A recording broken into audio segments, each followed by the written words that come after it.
Por que ter uma meta é melhor do que não ter uma meta? Por que simplesmente eu não posso acordar todas as manhãs, ir trabalhar, tentar vender o máximo possível para o maior número de pessoas possível, ao menor custo possível? Parece óbvio. Por que eu preciso ter tudo isso? Por que eu simplesmente não chego na empresa e tento vender o máximo pelo mínimo de custo? Assim eu vou ter uma diferença que eu vou lucrar. Parece óbvio. Por que eu preciso complicar, entre aspas, e ter uma meta? Pessoal, para entender o porquê uma meta funciona, nós precisamos entender a ciência por trás da meta, que é justamente o tema dessa live de hoje. Em 1840, cientistas iniciaram pesquisas do que hoje é conhecido mundialmente por função executiva. Santos Dumont utilizou a sua própria função executiva para construir o 14 bis. Neil Armstrong e toda a equipe da Apollo 11 utilizou suas funções executivas para liderar a Apollo 11 até a Lua. Note o seguinte, que são cérebros diferentes, metas diferentes, porém é o mesmo processo mental. Quando nós falamos de função executiva, nós estamos falando de um processo mental, ok? Mas o que de fato é uma função executiva? Bom, função executiva é um processo mental que possibilita você a resolver problemas. Como você já sabe, nós acabamos de falar, metas são problemas. Ou seja, a função executiva é um processo mental que possibilita você atingir metas. E você já tem isso instalado no seu cérebro há muito tempo. O seu cérebro possui uma área, ou seja, o seu cérebro possui uma área exclusivamente dedicada ao atingimento de metas.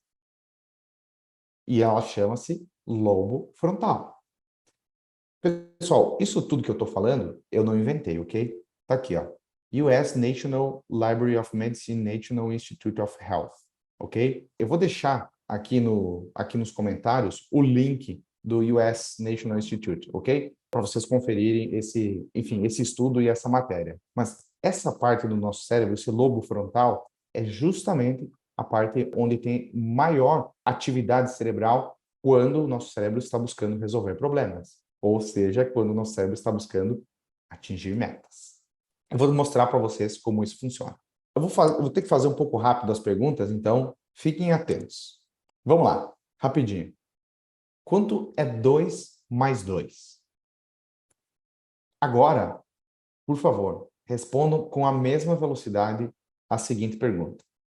Quanto é 297 multiplicado por 12? Bom, você provavelmente não tinha a resposta na ponta da língua para essa segunda pergunta. Mas você tem todos os recursos necessários para encontrar a resposta a essa segunda pergunta. Você só precisa de alguns segundos para encontrar a resposta correta. Durante esse processo, para resolver esse problema, que lembra, resolver problema é igual a atingir meta, durante esse processo de resolução de problema, de busca da resposta a esse problema, você provavelmente fará algumas coisas, do tipo, essas coisas, essas funções, algumas são conscientes e outras são inconscientes, ok? Dentre as funções consciente, você provavelmente fará.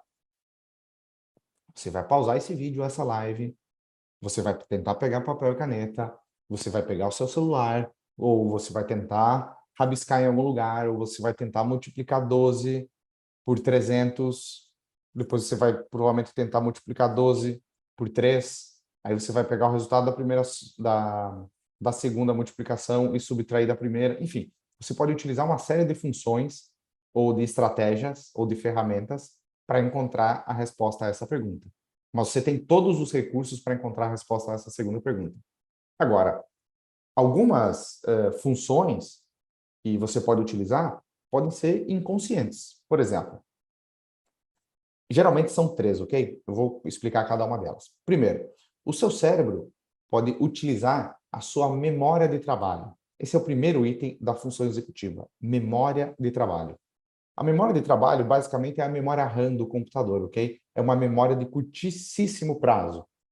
Você vai fazer a seguinte pergunta. Qual a pergunta mesmo?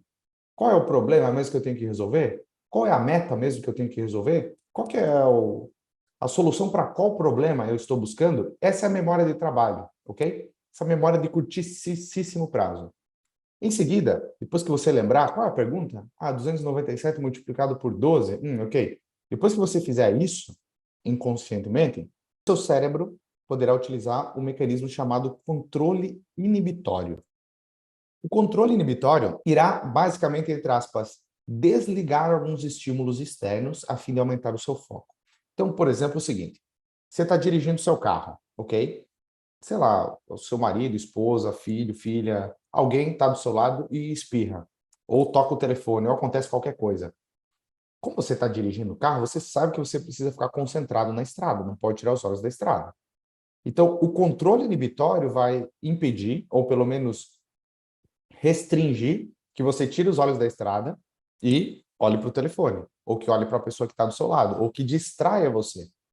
O controle inibitório, nesse processo de resolução desse problema, é basicamente o seguinte, ok, peguei papel e caneta, qual era a pergunta mesmo? Memória de trabalho. 297 multiplicado por 12. Quando você está fazendo a conta, alguém acaba de entrar na sala em que você está trabalhando.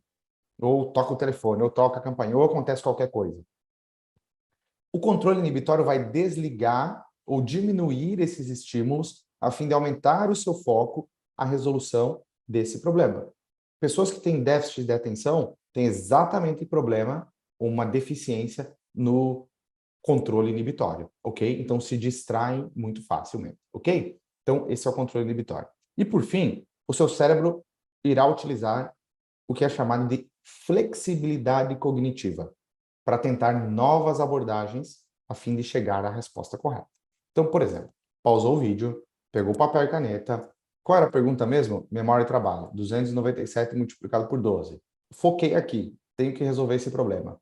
Em seguida, flexibilidade cognitiva. Eu vou tentar multiplicar 297 por 12, ou eu vou tentar multiplicar 300 por 12 e salvar a resposta, e multiplicar depois 3 por 12, salvar a resposta e subtrair, ou enfim, eu posso tentar utilizar diversos artifícios para chegar na resposta correta. Não existe uma única maneira correta de se fazer, de se chegar a essa resposta, por exemplo. Mas concorda que existem vários caminhos e o seu cérebro vai utilizar o caminho que está mais familiarizado, o que ele acha mais fácil para encontrar a resposta ao problema. Isso chama-se flexibilidade cognitiva, você trilhar novos caminhos para a resolução de um problema. E para deixar claro, pessoal, a função executiva é composta, é como se fosse um guarda-chuva, ok? E embaixo desse guarda-chuva existem uma série de processos. Existem mais processos, mas para fins didáticos aqui eu separei apenas esses três. Memória de trabalho, controle inibitório e flexibilidade cognitiva. Legal? E detalhe, ok? Eu falei aqui sobre um problema, sobre a resolução de um problema simples, que é fazer um cálculo simples dos 297 multiplicado por 12. Só que você pode utilizar a sua função executiva para projetos de longo prazo, para atingimento de meta mensal, atingimento de meta anual, levar o homem para a Lua, construir o 14 bis ou resolver qualquer problema complexo. Todas essas equipes e todas essas pessoas e esses exemplos que eu utilizei utilizaram as suas funções executivas individualmente e como time durante um espaço de tempo grande, projeto de Apollo 11 é gigantesco, durante muito tempo. Então, imagina que cada um dos cientistas que trabalhava no Apollo 11 tinha meta e tinha um único objetivo, levar o homem para a Lua. Essa meta era dividida em pequenas partes e cada um utilizava a sua função executiva para apoiar a meta maior que estava dividida ao longo de um prazo muito grande. Ok? Então, pessoal, o ponto é que vocês não precisam entender cada detalhe da função executiva para ganhar mais dinheiro com a empresa. Você só precisa ter claro duas coisas. Quando você não tem uma meta, você está basicamente pedindo para o seu cérebro encontrar a resposta de uma pergunta que ele não sabe qual é. Quanto é alguma coisa multiplicado por outra coisa? Quando você define uma meta, você define uma pergunta. E entender qual é a pergunta é o primeiro passo para encontrar a resposta correta. Se você está pedindo para o seu cérebro quanto é alguma coisa multiplicado por outra coisa, ele nunca vai conseguir encontrar a resposta. Agora, se você perguntar quanto é X multiplicado por Y, você vai conseguir encontrar a resposta, porque você definiu exatamente os problemas. Obrigado por assistir esse conteúdo e se você precisa de ajuda extra com a gestão financeira da sua empresa, clique no botão Saiba Mais aqui abaixo. Independentemente do tamanho da sua empresa, nós temos uma solução de gestão financeira ideal adaptada à sua realidade.